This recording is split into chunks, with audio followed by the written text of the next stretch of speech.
में खेल रही होती है। 15-16 ईयर्स वाले, 14-15, not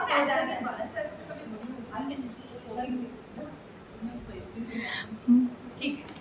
Radha Rani 10 to 12 years के बीच की होती है और वो अपने फ्रेंड्स के साथ अपने घर के आंगन में खेल रही होती है। तो पता है उस टाइम में वहाँ पे कौन आता है? दुर्वासा मुनि आते हैं। दुर्वासा मुनि जब वहाँ आते हैं तो जो भी उसकी फ्रेंड्स होती है ना, सब घबरा जाती है। क्यों घबरा जाती है? कि दुर्वासा मुनि जो होते हैं उनको कभी भी गुस्सा तुरंत आ जाता था और वो गुस्से आते ही श्राप देते थे। इसके लिए उसके गुस्से से उन सबको डर लगता था। तो वो क्या करती है, जैसे वो अंदर आ ही रहे होते हैं सब के सब भाग जाती है। बट राधा रानी ऐसे नहीं करती है। वो क्या करती है, प्रणाम मुनिवर करके उनको वेलकम करती है और उनको घर के मतलब घर में प्रवेश करने देती है। और फिर उनके लिए क्या करती है, बहुत अच्छे अच्छे पकवान बनाती है, स्वीट राइस बनाती है और बहुत सारे अच्छे अच्छे डिलीशियस खाना बनाती है और दुर्वासा मुनि की सेवा करती है।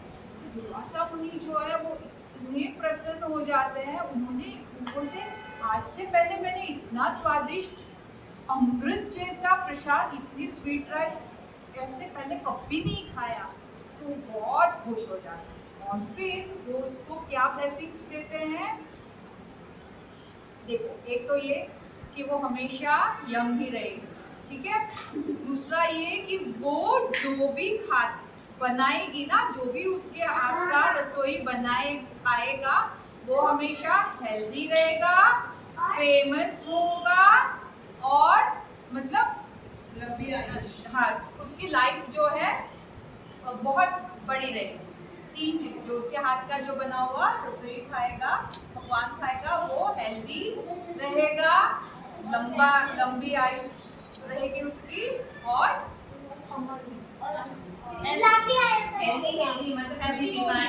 बीमार कभी नहीं पड़ेगा, अनहेल्दी नहीं रहेगा, ठीक है। तो फिर वो खुश होती है और अब ये बात जो है कि इसको इस तरह से आशीर्वाद मिला, ये सब जगह पे फैल जाती है। तो यशोदा मैया को भी ये मैसेज पहुंच जाता है। यशोदा मैया क्या सोचती है, बेचारा मेरा कृष्ण गायों को चराने ले जाता है ना, कमजोर होता है, कुछ खाता पीता नहीं है। अगर राधा रानी मेरे यहाँ पर आके मेरे कृष्ण के लिए अच्छे अच्छे स्वादिष्ट पकवान बनाएगी तो मेरा कृष्ण कितना हेल्दी होगा। हाँ, वो ऐसे सोचती है और फिर राधा रानी को रिक्वेस्ट करती है कि राधा रानी मेरे कृष्ण के लिए ये करने के लिए रेडी हो, रसोई बनाने के लिए रेडी हो। राधा रानी तो हाँ बोलती है।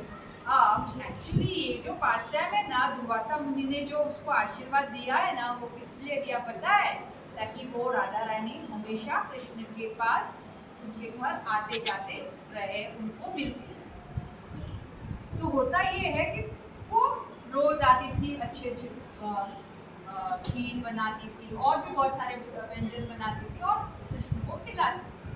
अब उसकी शादी हो जाती है, राधा रानी की शादी हो जाती है। अब जब उसकी शादी हो जाती है, फिर अगर वो आना चाहे तो पहले तो 1-2 बार आने में कोई प्रॉब्लम नहीं हुआ। फिर उसकी एक सासू माँ होती है, उसका नाम होता है जटिला। क्या नाम होता है? जटिला। जैसे नाम वैसे ही होती है, वो एकदम स्टबर्न, वो डंडा लेके खड़ी हो जाती है। तुम्हें ऐसे शोभा देता है? इस तरह से तुम कृष्ण के घर पे जाके तो कुकिंग करो? नहीं, ऐसे नहीं करना चाहिए तुम्हें।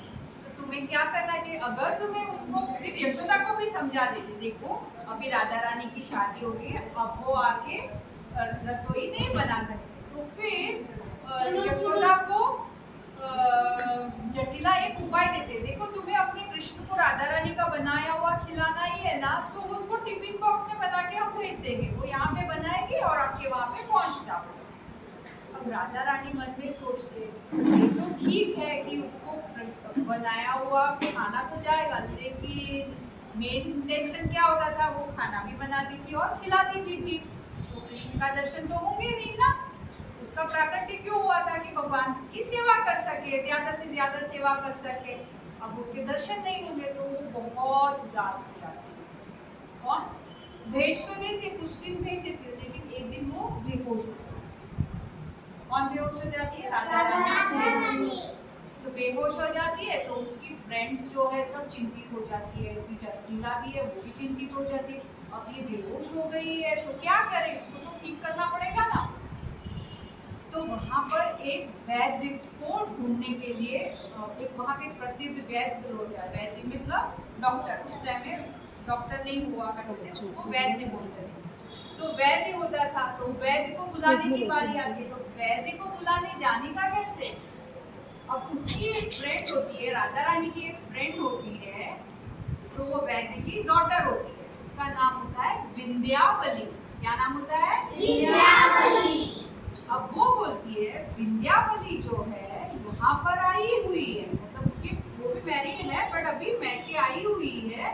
अब हम ये मैसेज उनको पहुंचता करेंगे तो वो अपने पिताजी को लेके आएंगे या फिर पिताजी से जो भी इसका बीमारी का नुस्खा जो है वो लेके आ जाएगा। तो वो मैसेज पहुंच जाता है विंध्यावली तक। तो फिर अब होता क्या है, ये बेहोश हो जाती है तो फिर विंध्यावली जो है कहाँ पर आ जाती है?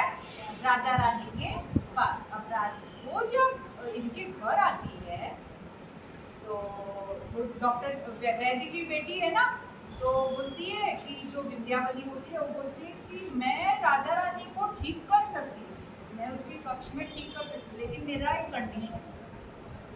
जटिला पूछती है अरे भाई ठीक करने का तो ठीक करके जाओ ना, इसमें क्या कंडीशन है? देखो मुझे ना ठीक करने के लिए मंत्रों का उच्चारण करना होता है, तो मैं नहीं चाहती कि मैं जब उसके पास रहूं तो कोई कक्ष में हो, मुझे डिस्टरबेंस होता है, तो तुम लोग सब बाहर जाओ तो ही मैं अंदर जाके ठीक कर सकती हूँ। तो अब क्या करें, कोई ऑप्शन नहीं है, ठीक भी तो होना है। तो सबको बाहर निकाला जाता है, जटिला को भी बाहर निकाला जाता है, और जो ये विंध्यावली होती है अंदर जाती है। एक्चुअली होता ये है वो विंध्यावली कोई नहीं होता है, होता कृष्ण ही है, विंध्यावली के रूप में आया हुआ होता है, उसको मिलना होता है राधा रानी से। तो वो क्या करते हैं, आते हैं फिर उसको ऐसे क्या बोलते हैं ना, नानी को पकड़ते ऐसे टच करते और राधा रानी इमीडिएटली ठीक हो जाती है, वो बेहोश भी नहीं हुई होती है। सब लीला प्लान होता है ताकि कृष्ण को बुलाए। फिर बहुत दिन के बाद इस तरह से तो एक दूसरे को बहुत प्रसन्न हो जाते हैं, और फिर बाद में सब लोगों को मैसेज देते कि हाँ थोड़ी देर बातें की, कहाँ थे तुम, ऐसे वैसे बात हो, तो सबको मैसेज देते कि हाँ राधा रानी ठीक हो गई, अब राधा रानी ठीक हो गई करके, और सब बोलने चालू थे वृंदावली क्या, विंध्यावली की जय, वृंदावली की जय। राधा रानी और कृष्ण भगवान जब मिलना चाहते थे एक दूसरे को तो ऐसे अनेक प्रकार के लीलाएं करते थे। एक और भी है बट आज के लिए इतना था। ठीक है, तो